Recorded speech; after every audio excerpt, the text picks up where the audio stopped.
लाल सलाम कामरेज, लाल सलाम, लाल सलाम कामरेज, लाल सलाम, लाल सलाम कामरेज, लाल సలాం కామ్రేడ్స్.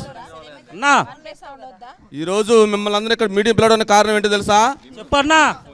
ఆ చర్ల వెంకటపురం వాజేడు చేస్తాయి మహేష్ మమ్మల్ని అందరినీ, మన కామ్రేడ్స్ అందరినీ ఎంత చిత్రహింసలు పెట్టిండో, ఏ రకంగా కాల్పులు జరిపిండో, మన విధంగా మన సభ్యులు ఎంతమందిని చంపిండో మీకు అందరికి గుర్తే ఉంది. తెలుసన్నా. ఈరోజు సాయంత్రం పూట ఖచ్చితంగా వాళ్ళని ఏదో రకంగా వాళ్ళు వేరే ప్లాన్లో ఉన్నారంట. మనకు కొంచెం ఇంటిమేషన్ వచ్చింది. కావున మనందరం అక్కడికి వెళ్ళి మన టీం తోటి వాళ్ళ మీద ఖచ్చితంగా దళం అసలు ఫైరింగ్ చేయాల్సిందే, వాళ్ళ ప్రాణాలు తీయాల్సిందే. ముఖ్యంగా మహేష్ని ఎస్ఐ, మన టార్గెట్ మొత్తం ఎస్ఐ మీద ఉండాలి. ఓకేనా? ఓకేనా? ఓకే అన్నా. నవీనన్నా నువ్వు వెళ్ళి, గణేష్ అన్న నువ్వు కూడా నాతో పాటు వెళ్ళి అక్కడ రిక్కి నిర్వహించి అక్కడ జరుగుతున్న పూర్తి సమాచారం మాకు అందించండి. అర్థమైంది కదా? సరే అన్నా. ఓకే. లాల్ సలాం కామ్రేడ్స్, లాల్ సలాం, లాల్ సలాం కామ్రేడ్స్, లాల్ సలాం.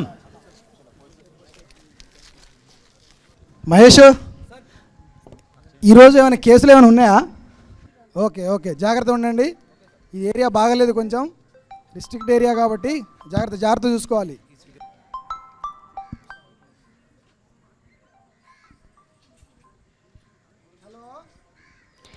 Hello hello daddy.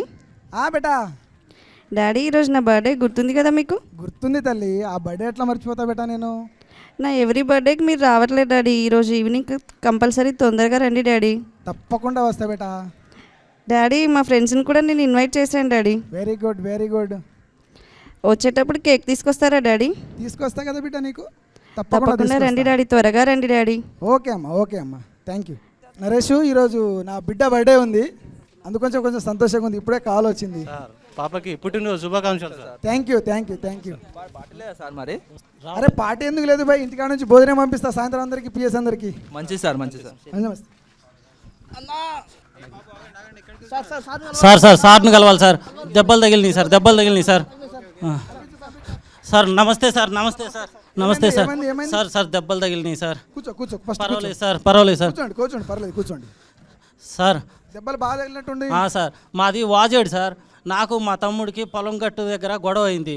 వాడు మనుషులను తీసుకొని వచ్చి నన్ను కొట్టించండి సార్. బాగా దెబ్బలు తగిలినాయి. వీడు మా చిన్న ఆయన కొడుకు సార్. ఈ ఎమ్మటి పట్టుకొని వచ్చింది సార్. నేను మా చిన్న ఆయన కొడుకు సార్. గొడవ అయింది నాకు నా తమ్ముడికి సార్, గెట్టు పంచాయతీ దగ్గర. మహేష్ సార్ ఇల్లుతో పాటు వెళ్ళి ఆ గెట్టు పంచాయతీ ఏదో ఉందంట, చూసేసి రాపో. అయ్యా మంచిది సార్. నమస్తే సార్. సరే సార్. మహేష్ పోతా హాస్పిటల్లో చూపించాలి. సరే సార్, మంచిది సార్. మంచి జార్. అరే తమ్ముడు, నేను సార్తో వెళ్తాను, నువ్వు జాగ్రత్త ఇంటికి రా. ఓకే అన్న సార్. వస్తే సార్. లాల్ సలాం కామ్రేడ్. లాల్ సలాం. ఆ స్టేషన్ లో ఎస్ఐ ఉన్న ముగ్గురే కానిస్టేబుల్ ఉన్నారు కామ్రేడ్. ఓకే, మంచిగా. ఇది మనకు మంచి సమయం కామ్రేడ్. ఓకే, మనం వెళ్ళి అందరిని చంపేస్తాం కామ్రేడ్. ఓకే, మంచి సమాచారం. లాల్ సలాం కామ్రేడ్. ఓకే. సిచ్యువేషన్ అంతా పీస్ఫుల్ ఉంది సార్. పేషెంట్ని హాస్పిటల్లో జాయిన్ చేయించాను. సో ఇప్పుడు అంతా ఓకే. ఇప్పుడు నైట్ కదా, మనం ఎవరి ఇళ్ళకి వెళ్ళలేము కదా, రేపు మార్నింగ్ చూసుకుందామని చెప్పి. గొడవ ఏమన్నట్టు కనిపిస్తుందా అక్కడ? ఏం లేదు సార్. ప్రెసెంట్ అయితే ఆయన దెబ్బలు కూడా అది జెన్యూన్ గా లేవు. మార్నింగ్ అయితే హాస్పిటల్లో జాయిన్ చేయించాను. ఒకసారి గుర్తు చేయి నాకు. సరే సార్. మంచిది సార్. సార్ ఫైర్ అవుతుంది సార్.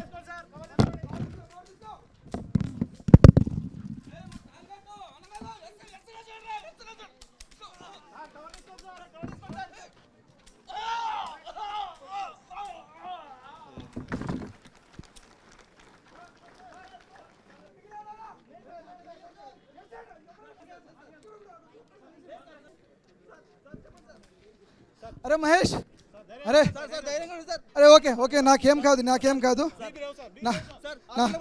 నాకు అర్థమవుతుంది, నేను చనిపోతాను అర్థమవుతుంది. జాగ్రత్త.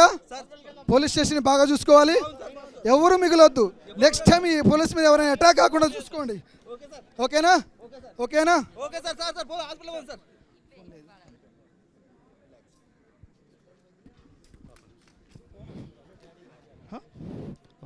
ఇప్పుడు ఈ స్క్రిప్ట్ ఒక సారాంశం వెంకటేష్ సార్ గారు చెప్పారు. ఇలాగే హరిశ్చంద్ర లాంటి ఎంతోమంది పోలీసులు ప్రజారక్షణలో తమ ప్రాణాలను, కుటుంబాలను సైతం ఫనంగా పెట్టి విధి నిర్వహణలో ప్రాణం త్యాగం చేసి అమరులైనారు. వారి సేవలు మరవలేనివి, వెలుకట్టలేనివి. అలాంటి వారికి మనం ఏమిచ్చి రుణం తీర్చుకోగలం? ఆ చిన్న తల్లి బాధను ఇప్పుడు ఎవరు తీర్చగలరు? ఇలాగే చాలామంది పోలీసులు ఎంతో నిబద్ధతతో, బాధ్యతతో వారి విధులను సక్రమంగా నిర్వర్తిస్తూ హరిశ్చంద్ర వంటి అమరవీరులెందరో తెలంగాణ రాష్ట్ర ప్రగతిలో సమిధలైతే ఈరోజు తెలంగాణ రాష్ట్రం శాంతి భద్రతల పరిరక్షణలో దేశంలోనే ముందంజలో ఉంది. విధి నిర్వహణలో ప్రాణాలు అర్పించిన ప్రతి ఒక్క పోలీసు అమరవీరునికి మా ఈ స్క్రిప్టు అంకితం. జై హింద్.